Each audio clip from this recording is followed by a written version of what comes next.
Ekstrom and his guys over the bench. Loose puck in the offensive zone for Rasmus Ekstrom. Right circle, centers the puck, throw a shot, score! Wilkie across to Bennett. Back to the right, here's Wagner moving in. A shot, he scores!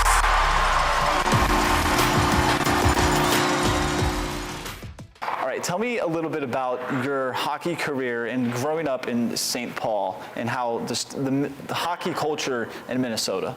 Yeah, you're pretty lucky to be a hockey player in Minnesota. You can drive 5 minutes any direction, and there'll be a rink waiting there for you. In the winter, there's always outdoor rinks waiting. So each town kind of takes care of it. And I think as a hockey player growing up, it's probably the best place you could grow up to play in. Every town's got a youth association waiting for you. You got your high school teams waiting for you. So it's fun because you get to play with your best friends since you were a kid all the way through high school. And how cool is that, just to be able to play with your friends throughout your entire young life? Yeah, I mean, it's pretty special. I was fortunate enough to play with my brother the whole time. So when we were kind of growing up, it was always a familiar face in the locker room each time you moved kind of up a level. But man, it's so nice because you go to school with your best buddies all day. You go home for an hour, they go right to practice with them. So you're spending 24 hours together, and it's just a treat. And who would you say played a big role in your career?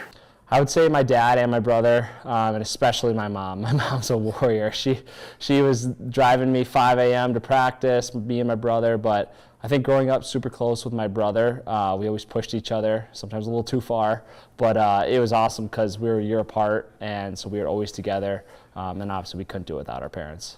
And then is your brother playing professionally as well? No, he stopped after juniors. He's working as a financial advisor now in Minnesota, but seeing him go all the way to juniors was a big reason why I wanted to keep pushing as well. He was a defenseman, I was a forward, so we always had a little nice battle in the backyard too. And did he ever give you tips that actually helped you, or coaching you a little bit here and there? Yeah, absolutely. Did I want to listen to them? That's another question. But yeah, he would for sure. And I think the coolest part is when he was playing juniors, I was still in high school, and getting able to see how the transition from high school to juniors is, and getting a first-hand experience of that, it really prepares you for the next level. And when did you realize you wanted to play hockey professionally? I think probably into my sophomore year of high school. Growing up in Minnesota, you want to play for the Gophers. That's everyone's NHL. So, that was my first dream. I wanted to play college hockey. And then once I realized kind of my sophomore year when I started talking to different colleges and whatnot and starting the recruiting path, that I was like, okay, I want to be a professional athlete and I want to play hockey for as long as I can. And how often are you able to get back to St. Paul? Not a lot during the season. This is the closest I've been home in a long time. So my parents have came out, my wife's parents have came out. So it's actually very refreshing to have them so close in proximity. How cool is that for you to be able to just be like, yeah, my parents are not that far. My family's not that far. It's awesome. I think I took it for granted when I was in college in New York and then playing last year in Utah. And now that they're here, I take it as a treat every time that they can come because, who knows how long you have to play. And usually they're used to some longer drives than just the 8 hours. And what do you miss about Minnesota the most? I think the snow. I think that might be an unpopular answer, but the snow. I think around this time, I think of ODRs, kind of outdoor rinks, and especially in my town, it's very small, so you drive by and you see the whole youth association out on the outdoor rinks, and I kind of miss that. You got the dads with the bonfires next to the rink, and the kids playing out with the lights on until late at night. Is that something you want to have for your kids, just an outdoor rink for them? Absolutely, yeah. My dad and I and my brother built one in our backyard, so I'm going to keep that tradition going. Yeah.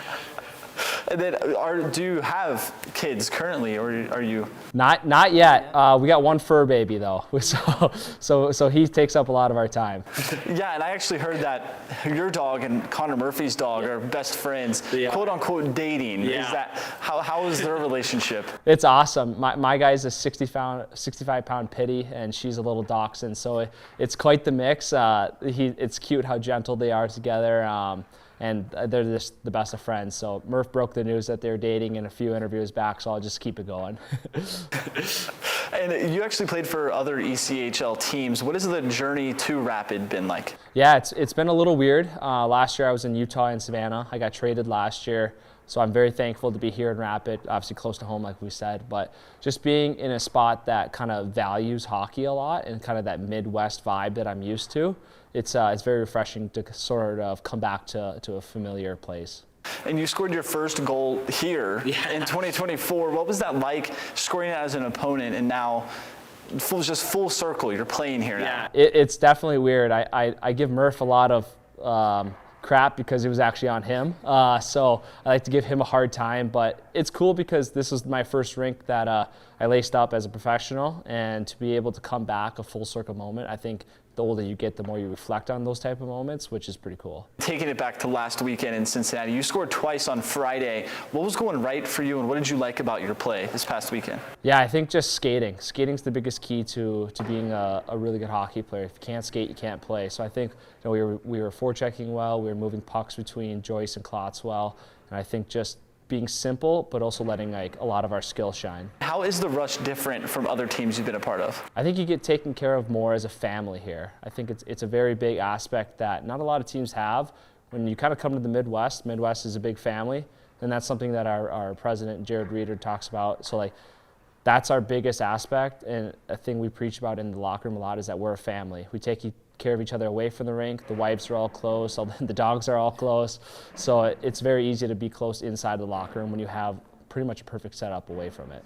And do you think that translates to on the ice and how well you all play? Oh, absolutely. If you're torn apart inside the locker room, you'll be able to tell on the ice. And I think that's what's so refreshing about here is that we're all very close. And you're getting ready to play your former team this coming weekend. Are you looking forward to that? I am. I know a few guys still over there. They've had quite a bit of change, but I am looking forward to that. I think anytime you get to play a former team, there's a little extra pep in your step. What do you hope to achieve in your ECHL career?